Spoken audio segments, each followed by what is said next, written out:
Assalamualaikum warahmatullahi wabarakatuh. Kami dari kelompok 6 yang akan membahas legal system yang beranggotakan Melani Putri, Rongfo Prasna Prawiro Adi, dan saya sendiri Mutiara Darapasa. Baik, untuk presentasi yang pertama akan dipaparkan oleh Mela. Dipersilahkan. Oke, baik. Yang pertama ada sebelum ke bahasan utamanya, Inggris tidak mempunyai sistem hukum yang sama. Sebaliknya, mereka punya 3 elemen terpisah, yaitu Inggris dan Wales, Skotlandia, dan juga Irlandia Utara. Sistem hukum Irlandia Utara mirip dengan Inggris dan Wales, tetapi Skotlandia secara historis mempertahankan aparat hukum independennya meskipun mereka juga bagian dari Inggris.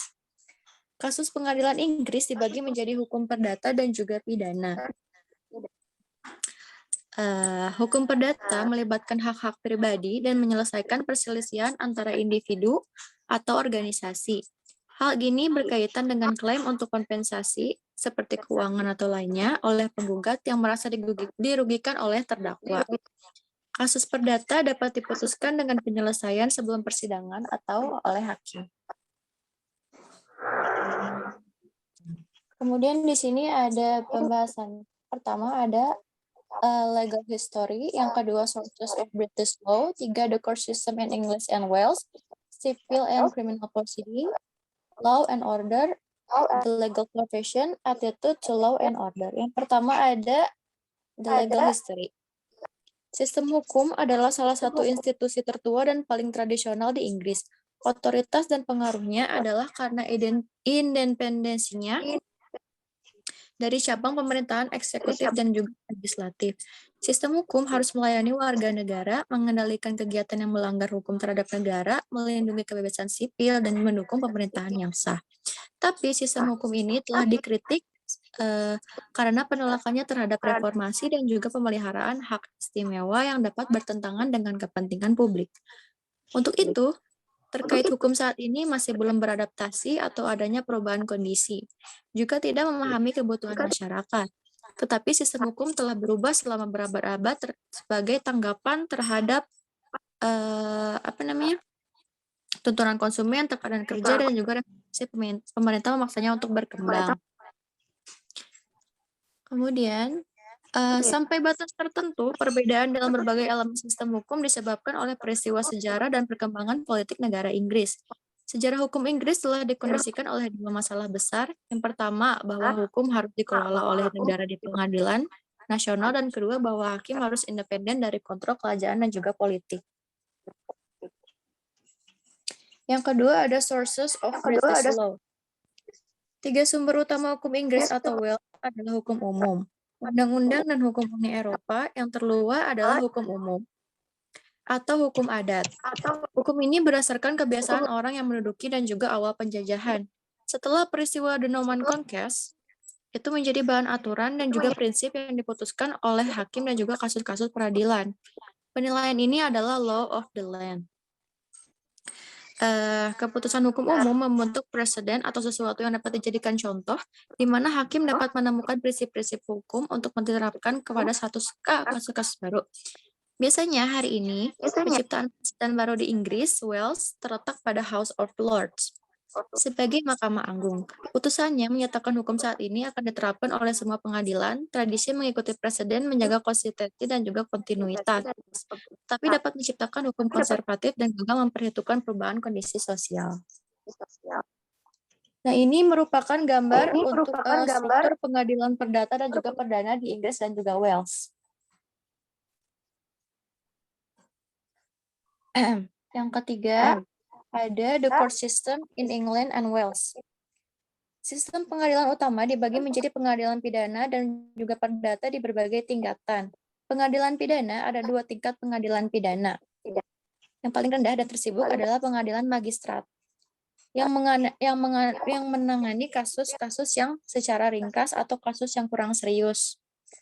dan menangani lebih dari 95% dari semua masalah pidana. Tindak pidana yang lebih serius, seperti pembunuhan, akan diadili oleh the Crown Court.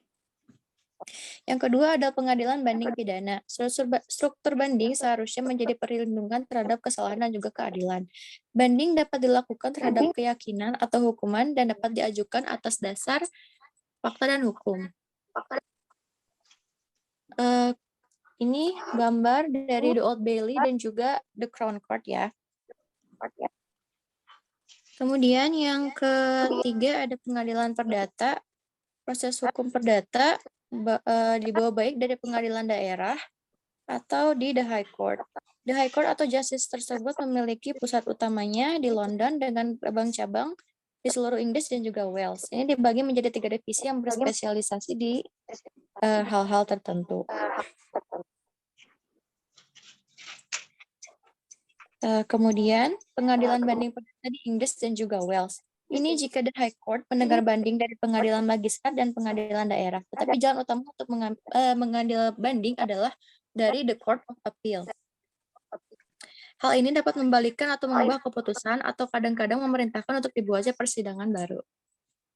Kemudian akan dibacakan oleh Ronggo. Ya, Bismillahirrahmanirrahim. Jadi di sini ada proses pidana ya.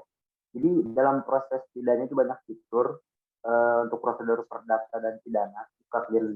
Di Irlandia Utara yang dimana itu tuh memang serupa dengan yang ada di Inggris dan Wales. Terus untuk prosedur perdata, tindakan perdata di pengadilan negeri atau pengadilan tinggi dimulai ketika penggugat menyajikan dokumen dengan rincian klaim pada tergugat. Nah, jika terdakwa membela tindakan, dokumen disiapkan dan diedarkan ke semua pihak dan pasti dilanjutkan ke pengadilan dan penilaian. Lalu prosedur hukum perdata telah direorganisasi dan disederhanakan karena kekhawatiran tentang efisiensi sistem dengan penundaan dan biaya. Sebagian besar pekerjaan pengadilan tinggi telah dialihkan ke pengadilan daerah. Aturan prosedural antara kedua pengadilan telah disatukan. Manajemen pengadilan yang aktif sekarang ada dan bentuk penyelesaian alternatif yang lebih murah dan lebih cepat di pengadilan lain telah diterapkan, terutama yang berhubungan dengan hal-hal yang lebih kecil. Namun demikian seringkali disarankan agar perselisihan diselesaikan melalui negosiasi dua pengadilan untuk menghindari biaya tinggi dan ketidakpastian tentang hasil persidangan. Boleh next? Ya, jadi di sini itu ada gambar dari pengadilan kerajaan di London. Lalu masuk ke prosedur kriminal. Jadi kejahatan adalah pelanggaran terhadap hukum negara dan negara biasanya di bawah seorang ke pengadilan. Sebelum tahun 1985, polisi di Inggris dan Wales bertanggung jawab untuk menuntut kasus kriminal. Tapi layanan penuntutan mahkota sekarang melakukan pekerjaan ini gitu. Lembaga ini independen dari polisi dan dibiayai oleh negara dan dikelola oleh rakyat. Penangkapan untuk sebagian besar dari tindak pidana dilakukan oleh polisi, meskipun setiap warga negara dapat melakukan penangkapan warga. Nah, selanjutnya ada juri. Jadi untuk pengadilan juri adalah fitur kuno yang dan penting gitu dari peradilan Inggris. Ini telah menurun dalam kasus perdata selalu untuk pencemaran nama baik dan penipuan, tetapi merupakan elemen utama dalam persidangan pidana di pengadilan mahkota untuk pelanggaran yang dapat didakwa. Sebagian besar penduduk Inggris diwajibkan untuk melakukan layanan juri ketika dipanggil dan telah ada tindakan keras terhadap mereka yang ingin menghindari tugas tersebut. Lalu selanjutnya ada bantuan hukum. Bantuan hukum itu dibuat pada tahun 1949, memungkinkan orang-orang yang tidak mampu membayar perwakilan dan nasihat hukum dalam masalah pidana dan perdata agar tagihan mereka dibayar oleh negara, selama harus membuktikan bahwa mereka memiliki kasus yang sesuai dan bahwa pendapatan mereka itu di bawah rata-rata atau di bawah batas minimum tertentu untuk membayar pengacara.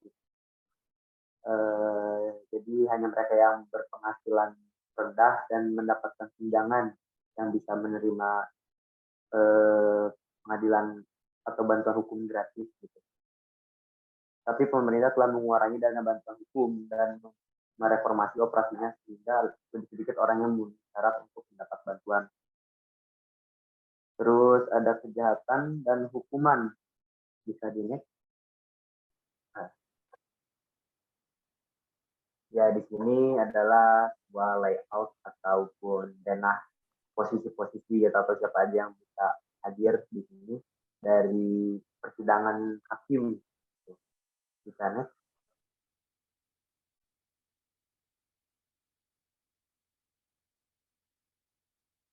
Nah, ini yang the crown court itu seperti pengadilan kerajaan atau pengadilan mahkota yang untuk kasus pembunuhan dan yang lain. Next. Ya, masuk ke law and order ya. Jadi biaya keseluruhan kejahatan dan hukuman di Inggris itu termasuk biaya sistem peradilan pidana itu cukup besar. Besar 5% dari pengeluaran pemerintah. Hukum dan ketertiban di Inggris adalah masalah serius yang menjadi perhatian besar orang-orang dan di mana partai-partai politik itu mendasarkan klaim mereka untuk dukungan politik. Masalah utama di sini adalah keandalan statistik resmi dan tidak adanya pelaporan pelanggaran seperti perampokan dan penyiksaan. Angka-angka pemerintah menunjukkan bahwa ada peningkatan 3,8% dalam kejahatan yang dilaporkan secara keseluruhan pada tahun 2000 di Inggris dan Wales, dan 1%-nya itu di Skotlandia. Dengan peningkatan kejahatan kekerasan seperti penyerangan, perampokan, dan pelanggaran seksual. Lalu next. Penegakan hukum dan polisi. Nah, jadi angkatan bersenjata di Inggris itu berada di bawah pemerintah sipil dan hanya digunakan untuk tujuan pertahanan atau darurat sipil. Pengecualian adalah pengarahan tentara di Irlandia Utara sejak 1999, di mana mereka mendukung kepolisian angkatan polisi Irlandia Utara. Tapi ada usulan bahwa militer dapat membantu polisi untuk melawan kejahatan terorganisir dalam obat-obatan, imigrasi ilegal, dan perspektif. Namun pemeliharaan hukum dan ketertiban terutama terletak pada polisi sipil. Angkatan polisi tertua adalah Polisi Metropolitan, didirikan pada tahun 1829 oleh Sir Robert Peel untuk memerangi kejahatan di London, dan dari mana kekuatan modern telah tumbuh. Hari ini tidak ada satu kepolisian nasional, sebaliknya ada 52 kekuatan independen yang melakukan penegakan hukum di wilayah lokal atau regional, dengan polisi metropolitan bertanggung jawab untuk mengawasi London. Oke, next. Selanjutnya ada the legal profession akan dijelaskan oleh Sarah. Jadi the legal profession itu di Inggris dan di Wales itu terbagi menjadi dua, yaitu barrister dan solicitor. Solicitor sama barrister sebetulnya sama-sama pengacara. Cuman kalau solicitor itu pengacara hukum yang biasanya memberikan nasihat hukum dan membuat dokumen-dokumen hukum. Sedangkan barrister yaitu pengacara yang berbicara di sidang-sidang di pengadilan. Di England atau di Inggris dan di Wales itu ada sekitar 90.000 pengacara yang bekerja di praktik swasta, tetapi juga ada yang bekerja di administrasi kantor pusat hukum dan industri. Untuk menjadi pengacara di Inggris dan di Wales itu tidak harus memiliki gelar sarjana hukum. Karena setelah lulus ujian profesional lainnya yang diselenggarakan oleh lembaga siswa menyelesaikan magang praktis sebagai pengacara dengan pengacara mapan atau pengacara yang lebih tinggi selama kurang lebih dari 2 tahun. Setelah total periode studi dan pelatihan selama kurang lebih dari 6 tahun, pengacara baru dapat berpraktik hukum. Dan ada 10.000 pengacara dalam praktik pribadi yang berhak hadir di pengadilan. Mereka memiliki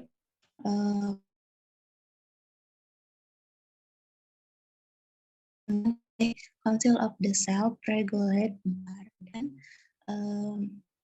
4 court di London. Kebanyakan masyarakat umum tidak bisa pergi ke pengacara, tapi harus diperkenalkan oleh pengacara itu. Untuk menjadi pengacara, umumnya perlu memiliki gelar sarjana atau lulusan ujian profesional dan menjadi anggota dari pengadilan. Dan di sana ada organisasi siswa yang harus siswa makan malam di penginapan siswa hukum yang makan malam di penginapan selama beberapa kuartil sebelum dipanggil ke organisasi itu atau sebagai pengacara. Dia kemudian harus melayani untuk jangka waktu 1 tahun di bawah arahan seorang pengacara yang berpengalaman atau yang sudah lama. Setelah total masa pelatihan kurang lebih 5 tahun ini, seorang pengacara baru dapat berpraktik sendiri. Pengacara adalah pekerja yang berpraktik di firma hukum bekerja sama dengan pengacara. Karir pengacara dimulai sebagai junior mengenai kasus-kasus yang lebih kecil. Hakim merupakan yudikatif atau cabang ketiga dari sistem konstitusional. Mereka dipilih dari jajaran pengacara senior bahwa pengacara sekarang memenuhi syarat untuk beberapa yang lebih rendah. Penunjukan yang lebih tinggi dilakukan atas saran Perdana Menteri dan posisi yang lebih rendah atas Lord Chancellor. Prosedur pengangkatan ini telah dikritik karena menempatkan banyak kekuasaan dan patronase pada Lord Chancellor dan bangku tinggi. Jabatan hakim lainnya seharusnya dibuat untuk alasan politik. Hakim senior tidak boleh diberhentikan dari jabatannya sebelum usia pensiun 75 tahun. Hakim junior dapat diberhentikan oleh rektor karena alasan sebelum usia pensiun 72 tahun atau sudah lebih tua. Telah diusulkan bahwa pengaduan terhadap dan pemecatan mereka ditangani oleh komite dan hakim harus lebih mudah dipindahkan. Tapi langkah-langkah yang ada dirancang untuk memastikan bahwa peradilan dan tidak adanya keterlibatan apapun. Sistem peradilan secara bertahap berubah untuk menerima lebih banyak orang dari etnis minoritas dan orang-orang dari latar belakang pendidikan yang lebih rendah. Namun meskipun lebih dari 10 mahasiswa hukum adalah perempuan, hanya sedikit hakim atau mitra senior di firma hukum. Law and order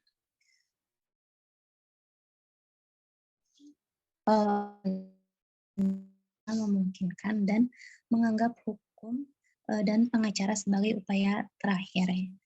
Sejak pendidikan mengungkapkan secara konsisten bahwa banyak orang Inggris memiliki sedikit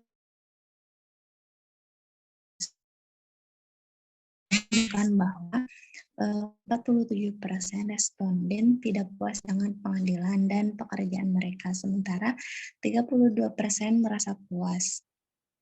Ada dukungan untuk reformasi hukum dan keinginan untuk melihat lebih banyak tindakan pemerintah atas penundaan risiko dan biaya undang-undang tersebut.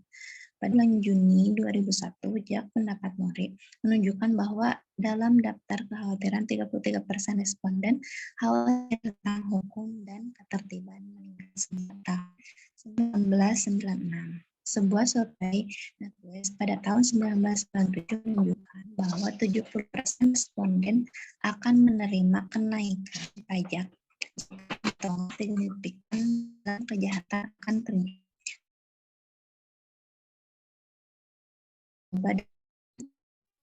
Itu sebagai masalah kejahatan terbesar, jauh di depan perampokan dan penyerangan. Ketika ditanya seberapa yakin mereka bahwa polisi akan tiba dalam keadaan darurat dalam waktu 10 menit, 37% cukup dan 13% sangat percaya diri. Tapi 44% tidak percaya diri.